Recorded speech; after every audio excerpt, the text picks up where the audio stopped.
Salam alaikum, Azul Filaouen, j'espère que vous allez tous bien. Comme vous voyez, je suis toujours donc à Paris, Balard, métro Balard, ouais, c'est le tram. On a l'impression d'être à Alger ou à Oran. Alors, pourquoi je suis venu ici devant cette station qui s'appelle Balard? C'est parce que ici se trouve un magazine très connu en France qui s'appelle Le Point, le magazine Le Point, pardon jeune homme. Ça va, Balard, voilà. Voilà. Ça va, vous allez bien? Oui, ça va. Alors dites-moi ce qui est ici à Balard. Là, il y a Aqua Boulevard, il y a la fontaine qui est très beau. D'accord. La GRK. Trop fort les... trop fort les mecs, trop fort. Il a des caisses. Vous êtes trop fort. Vous inquiétez pas, vous inquiétez pas. Hein? Sur YouTube. Oui, oui, ça va être sur YouTube, ouais. Sur quelle chaîne? Vous regardez, ça s'appelle Nekaz Rachid. Nekaz Rachid. Vous verrez, ça sera une surprise pour vous. Grosse dédicace à... Allez-y, allez-y. Dédicace à S2. D'accord. S2, dédicace à Junior Pondesso. Junior, s'il vous plaît. Le rappeur. S2, Vous êtes trop fort. Wallah, vous êtes trop fort. C'est quoi déjà? Nekaz Rachid. Comment ça se dit? Alors, N comme Nasser, E, 2K, A, Z. Vas-y. N-E, 2K, A, Z. 2K. A, Z. Rachid du prénom. Comme ça, vous regarderez, vous saurez qui je suis. Allez, salam alaikum. À bientôt. Bye bye. Bon, vous voyez les jeunes ou pas? Les jeunes. J'ai été élevé avec des jeunes comme ça dans ma cité à Choisy-le-Roi. Vous savez, dans la vie, il faut apprendre à être tout terrain. Vous savez ce que ça veut dire tout terrain? Il faut être à l'aise partout. Avec le peuple, avec l'élite, avec tout le monde. Voilà, que ce soit en Algérie, en Europe, aux États-Unis, partout. Alors, je poursuis donc ce que j'étais en train de dire tout à l'heure. Donc ici, c'est le siège d'un magazine très connu qui s'appelle le magazine Le Point. Le Point, c'est un magazine de centre droit. Centre droit, ça veut dire ni à gauche ni à droite, mais il penche un tout petit peu à droite. Donc, sur le plan économique, c'est une vision plutôt libérale. Et sur le plan, j'aimerais dire humain, c'est plutôt une vision sociale. Ce magazine-là a fait la campagne en 2017 pour Emmanuel Macron pour qu'il devienne le prochain président de la République. Et vous voyez que ça a marché. Et à vrai dire, avant cela, précédemment, ce magazine Le Point avait fait la promotion de l'actuel Premier ministre qui s'appelle François Bayrou. Alors ici, on est au boulevard Victor, donc un boulevard Victor, et vous allez voir qu'il n'y a aucune pancarte pour dire ici qu'il y a le magazine Le Point. Il n'y a rien, il n'y a absolument rien. Regardez. Voilà, donc ça c'est boulevard Victor. Voilà, un boulevard Victor. Regardez, c'est caméra. Vous savez que moi je suis dans la transparence totale. Voilà, caméra ici. Voilà, 18h51. 12 mai 2025, donc vous allez voir que la vidéo va être publiée juste après son enregistrement. Voilà, donc c'est ici. Ici, il y a le magazine Le Point, donc j'ai vérifié, donc je suis rentré tout à l'heure pour être sûr que je ne dis pas de bêtises. Voilà, c'est un très bel immeuble moderne.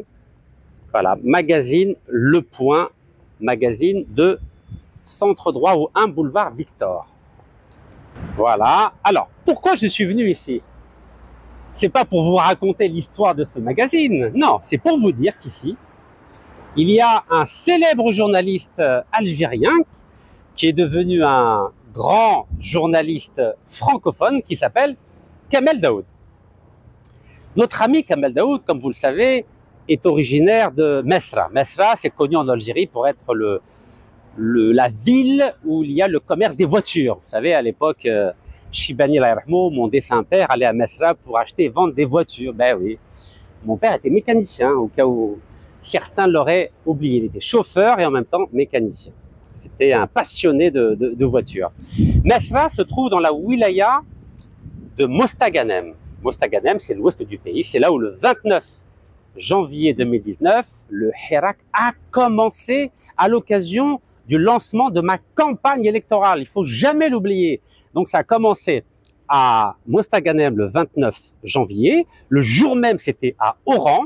Et plus tard, le 17 février, c'était à Boussaada. Et ensuite, comme vous le savez, le 18 à Batna et le 19 à Khanchla. Et ensuite, bien sûr, Sokaras, Annaba, Gaël Maskikda, Constantine, etc. Tijouzou, Béja, etc. Voilà. Donc c'était à l'occasion de la campagne électorale de 2019. Alors, notre ami Kamel Daoud, comme vous le savez, a demandé la nationalité française. Alors moi, j'ai fait l'inverse. Moi, j'ai renoncé à ma nationalité française alors que je suis né en France. C'était en 2013 pour essayer d'être candidat à la candidature aux élections présidentielles algériennes d'avril 2014. Et comme vous le savez, depuis ce moment-là, je n'ai jamais redemandé cette nationalité. J'avais pendant 10 ans un titre de séjour et depuis 16 mois, je n'ai qu'un récépissé de renouvellement de titre de séjour d'une validité de 3 mois uniquement. Alors, je reviens à notre ami Kamel Daoud. Kamel Daoud, donc, a été un grand journaliste algérien, notamment au quotidien d'Oran. C'est un journal francophone qui est diffusé dans l'ouest de l'Algérie. Et notre ami Kamel Daoud, après avoir fait une brillante carrière de journaliste au quotidien d'Oran, a publié un roman qui a fait date et qui a eu d'abord le prix Goncourt des lycéens pour son roman Meursault contre enquête. En gros, il a voulu imaginer la suite du roman célèbre de Albert Camus qui s'appelait L'étranger.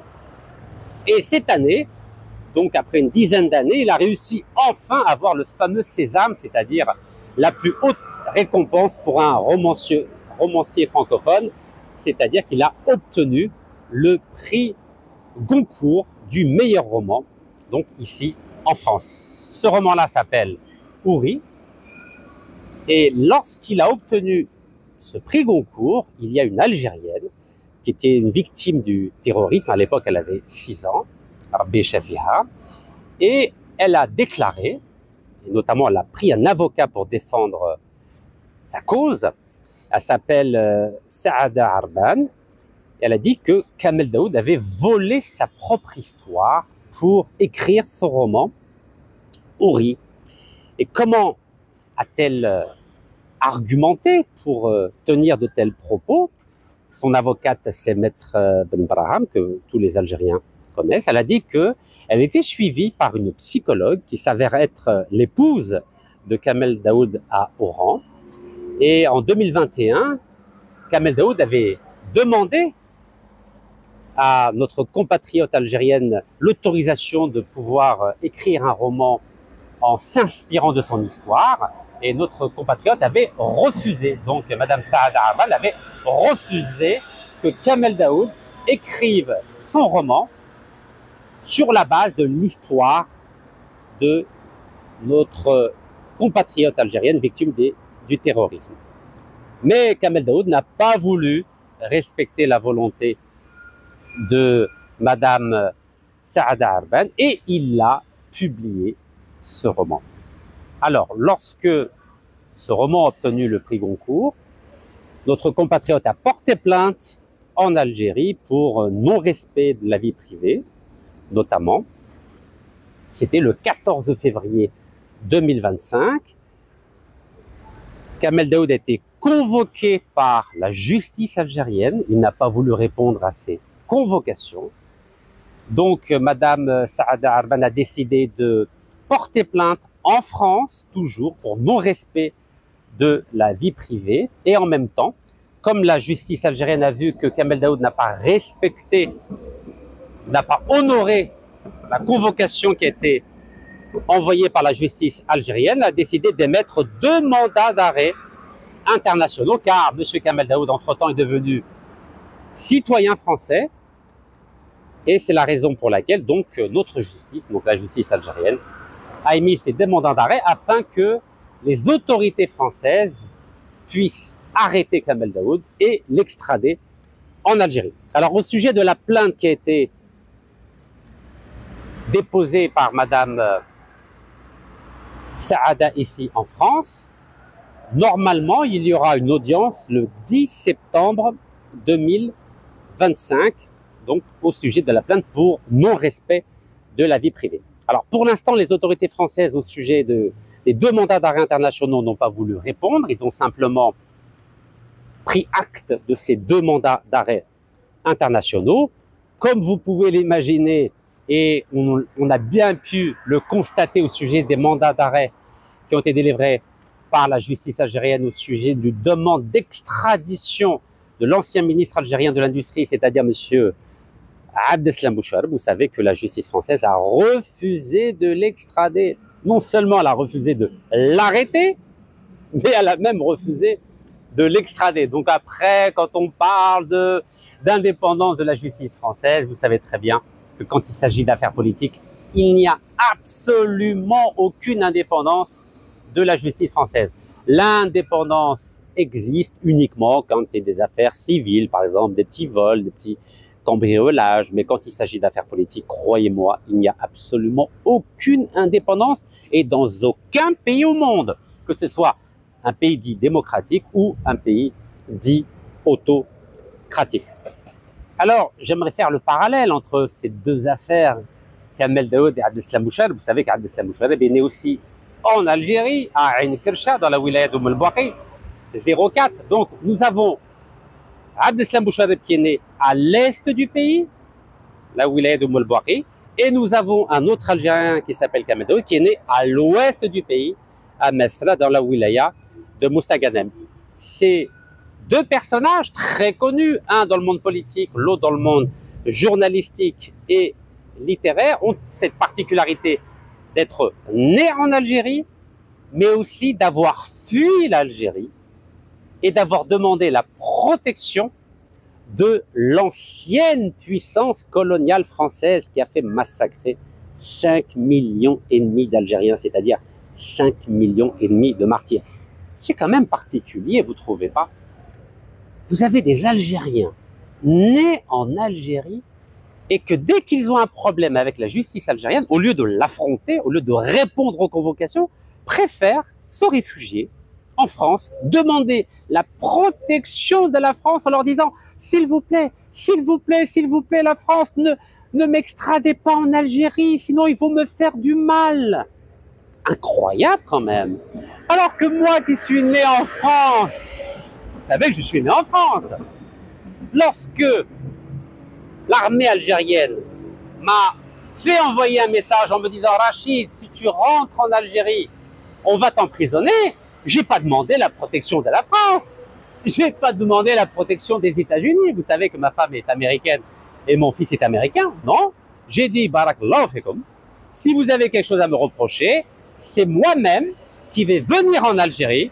Vous n'avez pas besoin de délivrer un mandat d'arrêt international. Vous n'avez pas besoin de formuler une demande d'extradition à la France, aux États-Unis ou à l'Espagne, où je me rends régulièrement. Ne vous inquiétez pas, je vais me rendre en Algérie comme un bonhomme. Derguez, est-ce que vous comprenez? Parce que j'ai beau être né en France, mais j'ai été élevé par des parents algériens. Mon père arabophone, ma mère berbérophone. Et dans notre famille, on nous a appris c'est quoi le NIF. Si vous avez un problème, il faut l'affronter, il ne faut pas fuir.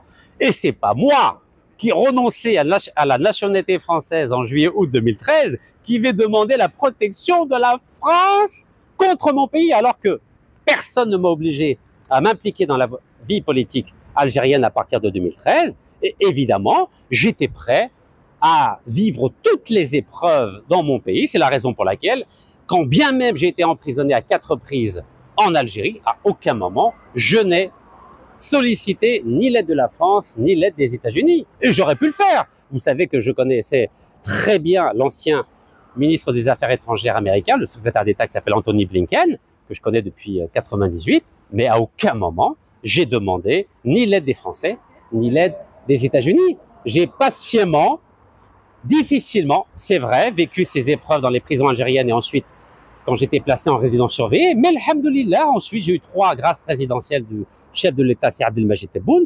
Et alhamdoulilah, tout finit par passer. Alors pourquoi je suis venu ici devant le magazine Le Point? C'est pour vous dire que Kamel Daoud ne veut pas rentrer en Algérie. Vous savez ce qu'il dit à la presse française? Il dit, vous savez que je peux plus retourner en Algérie. Mais au nom de quoi, mon cher Kamel Daoud, vous ne pouvez pas rentrer en Algérie? Mais il y a des avions tous les jours. Je crois qu'il y a 35 vols par semaine à destination de l'Algérie et inversement à destination de la France. Il n'y a pas de problème. Vous pouvez rentrer en Algérie, vous présenter au tribunal d'Oran ou Alger, comme vous voulez, et Et ensuite, il faut assumer la suite des événements. Je suis bien rentré en Algérie le 4 décembre 2019. J'ai bien été emprisonné. J'ai fait 4 prisons, machallah, ça m'a permis de voir les conditions de détention dans 4 endroits différents de notre pays. Et toute épreuve a une fin. Et donc, alhamdoulilah. Donc, ça sert à rien de se cacher au 1 boulevard, comment ça s'appelle déjà? Un boulevard Victor. Ça sert à rien de se cacher ici. Je sais que Ardallah Wasa, mais Monsieur Kamel Daoud, voyons, rentrez dans votre pays où vous êtes né. Vous avez de la famille là-bas en Algérie, voyons. Imaginez, mon cher Kamel Daoud, vous avez des enfants. Qu'est-ce qu'ils vont penser de vous, vos enfants? Vous imaginez quand ils sont à l'école ou avec des amis, qu'est-ce qu'ils vont penser de vous? Qu'est-ce que vont dire les camarades de vos enfants? Est-ce qu'ils vont dire que Kamel Daoud est un héros ou Kamel Daoud est un lâche? Vous imaginez, vous êtes né en Algérie, vous avez un passeport algérien, même si vous avez maintenant aussi le passeport français. Vous vous rendez compte? Vous êtes un écrivain, vous êtes un homme public, que ce soit un écrivain, un journaliste ou un homme politique, il a une responsabilité sociale. C'est-à-dire, il ne peut pas se comporter comme un simple citoyen. Il n'a pas le droit, car le monde entier le regarde, en tout cas, au moins l'opinion publique de son pays. Mais vous vous rendez compte quelle image vous donnez de l'Algérien au niveau international? Vous donnez l'image d'un lâche, alors que l'Algérie est connue dans le monde entier comme le pays des derguez, comme on dit en berbère. Bon, arabe ou berbère, c'est pareil, parce que maintenant tous les arabes disent derguez. Mais c'est originellement, évidemment, en berbère. Vous imaginez l'Algérie connue pour être le pays des hommes d'honneur, ceux qui n'ont pas peur d'affronter les épreuves, 5,5 millions de martyrs pour mériter un drapeau. Et aujourd'hui, vous avez peur d'aller dans le pays de vos racines, de vos parents, de vos frères, de vos sœurs, de vos oncles, de vos tantes. Mais qu'est-ce qui s'est passé? Mais quelle déflagration morale! Mais quelle déflagration intellectuelle! Mais quelle déflagration humaine! Qu'est-ce qui s'est passé? Vous savez, c'est beau de faire la suite de L'étranger de Camus, mais vous êtes en train de devenir étranger à votre propre pays. Je ne sais pas si vous imaginez la gravité. Camus est resté en Algérie. Camus est né en Algérie. Il est resté en Algérie, Camus. Et pourtant, il a eu des positions, on va dire, ambivalentes par rapport au mouvement de libération nationale. Mais il est resté en Algérie, Camus. Imaginez Camus, de là où il est. Et il pense à vous, vous qui avez voulu ressembler, égaler Albert Camus. Mais Albert Camus vous dirait, mon cher Kamel Daoud, je n'ai pas quitté l'Algérie. Et vous, vous avez quitté l'Algérie. Vous savez que vous êtes en train de vous déshonorer. Vous êtes en train de donner l'image de la lâcheté aux yeux, non seulement de vos enfants qui vont grandir, mais vous êtes en train de véhiculer, malgré eux, une image de la lâcheté auprès de ceux qui vous aiment, auprès du peuple algérien, auprès des intellectuels algériens, des journalistes algériens. Vous imaginez l'image que vous donnez?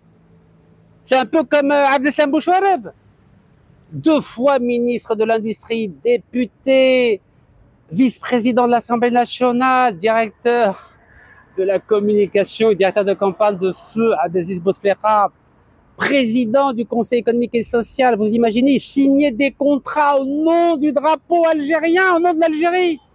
Et aujourd'hui, après avoir ouvert des comptes en Suisse, au Luxembourg, à Panama, après avoir volé l'argent du peuple algérien, il est là tranquillement, dans le sud de la France. Vous, vous êtes dans le nord ici, là, un boulevard Victor, et lui, dans le sud de la France, sous protection de l'État français. Incroyable quand même, hein? Quelle ironie de l'histoire. Alors, vous deux, vous demandez la protection de l'État français. Moi, cet État français, cette justice française, m'a condamné à 12 mois de prison ferme. Alors que moi aussi, je suis écrivain. J'ai publié 6 livres en France, notamment un livre avec les 7 chefs d'État du G16, Chirac, Clinton, Tony Blair, Gerhard Schröder, etc.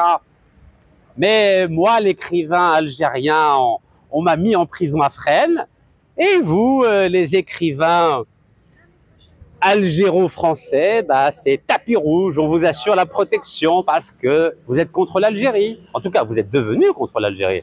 Parce que mon cher Kamel Daoud, est-ce que vous avez oublié qu'il y a quelques années, vous étiez reçu par le président de la République, c'est Abdelmajid Tebboune, vous avez eu le tapis rouge du chef de l'État algérien. Moi, j'étais en prison à ce moment-là. Hein.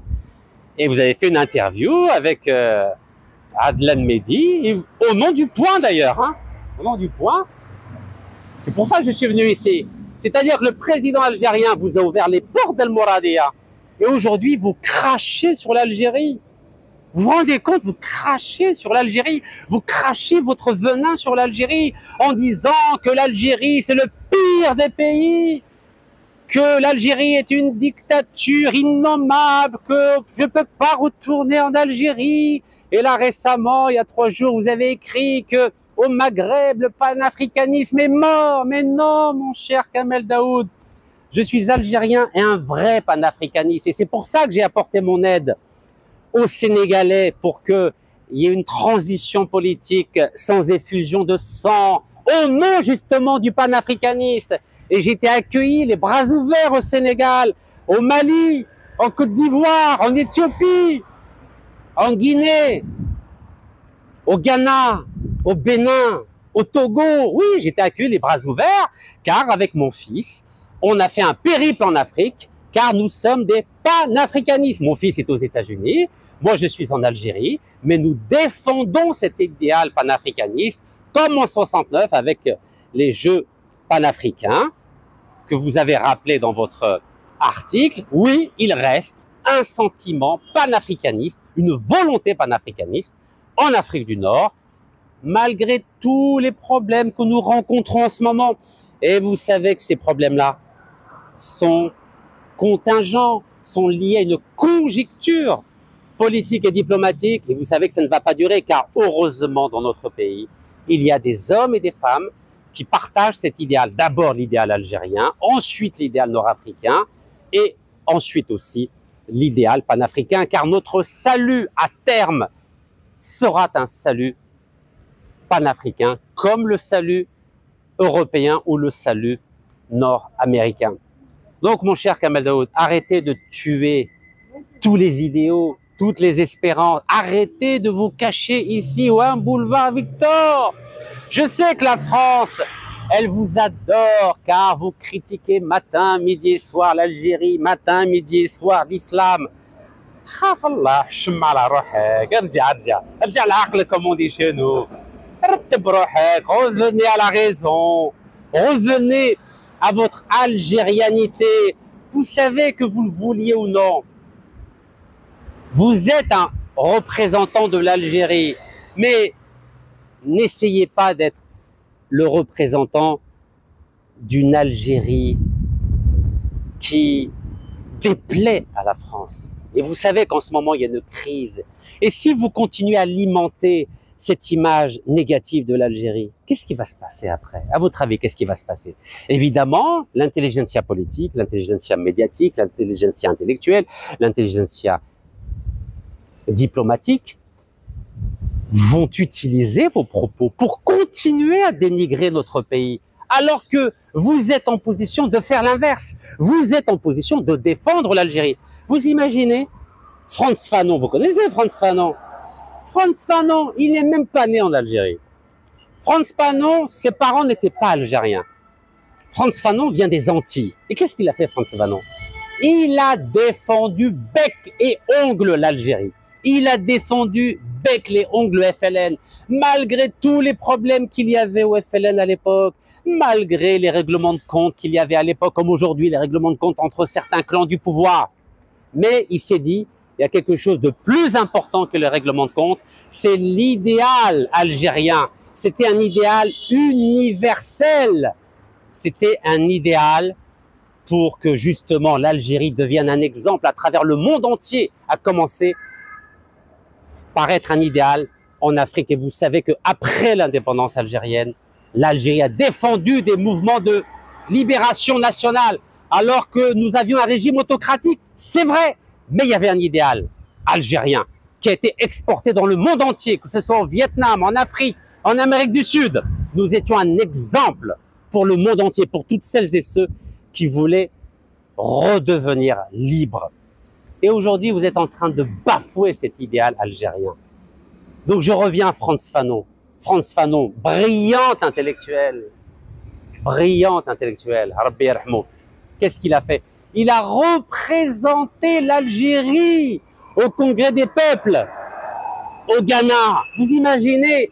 Il n'était même pas algérien, mais il était algérien de cœur et d'esprit, même s'il n'était pas algérien de sang. Est-ce que vous arrivez à vous regarder dans une glace et comparez-vous? Alors, je vous ai pris l'exemple d'Albert Camus tout à l'heure, mais comparez-vous juste à Frantz Fanon. Vous imaginez la différence entre vous deux? Vous avez renié votre race, votre sang, votre pays d'origine, votre famille spirituelle et humaine. Et Frantz Fanon a épousé l'Algérie, a épousé la cause algérienne, une cause universelle, a épousé la cause du peuple algérien. Et aujourd'hui, son fils poursuit cet amour pour l'Algérie. Il parle même beaucoup mieux arabe que moi. Et ça, c'est une fierté. Ça, c'est l'Algérie. C'est l'Algérie qui a réussi à convaincre, à faire en sorte que des étrangers épousent sa cause. Et vous savez qu'il y a énormément de Français qui ont été des porteurs de valises pendant la révolution algérienne. Vous connaissez Maurice Audin, vous connaissez tous ces grands qui se sont battus pour l'Algérie et qui se sont sacrifiés pour l'Algérie, sont morts pour l'Algérie. Et vous, vous faites quoi? Vous faites quoi, Kamel Daoud? Eh là, Wachrak Lebes, Zouama, regardez les Algériens. Vous savez, moi, je peux sortir dans la rue, partout dans le monde entier. Je n'ai pas peur. Vous savez pourquoi j'ai pas peur? Parce que j'ai pas trahi mon pays. Eh là, Wacharaki. Je suis en vidéo, ça vous dérange pas? Non, pas du tout. Eh ben, ravi, regardez, voilà, compatriote.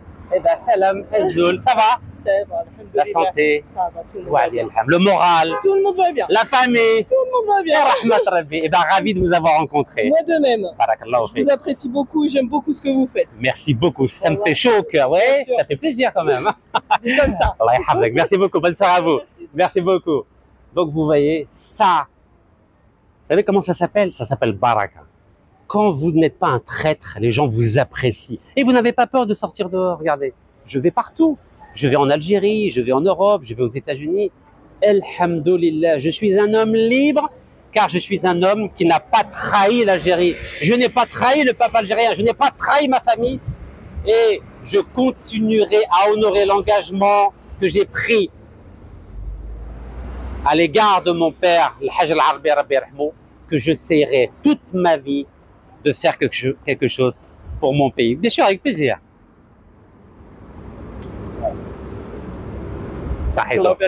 Merci beaucoup, à bientôt. Voilà, donc je continuerai jusqu'à mon dernier souffle. Voilà, et je prends le métro comme tout le monde, vous voyez, regardez. Bon courage à vous. Tahiyat Jazair. Wallah yarham al-shuhada. Et c'est pas trop tard pour faire du bien à notre pays, quels que soient ses défauts. Et Dieu sait que notre pays a des défauts. Mais quel est le pays qui n'a pas de défauts? Franchement, quel est le pays qui n'a pas de défauts? Tous les pays du monde ont des défauts et il ne tient qu'à nous d'essayer de faire quelque chose pour essayer d'améliorer la situation. Voilà, à très bientôt, Inch'Allah. Barakallahu fikum. Salam alaikum.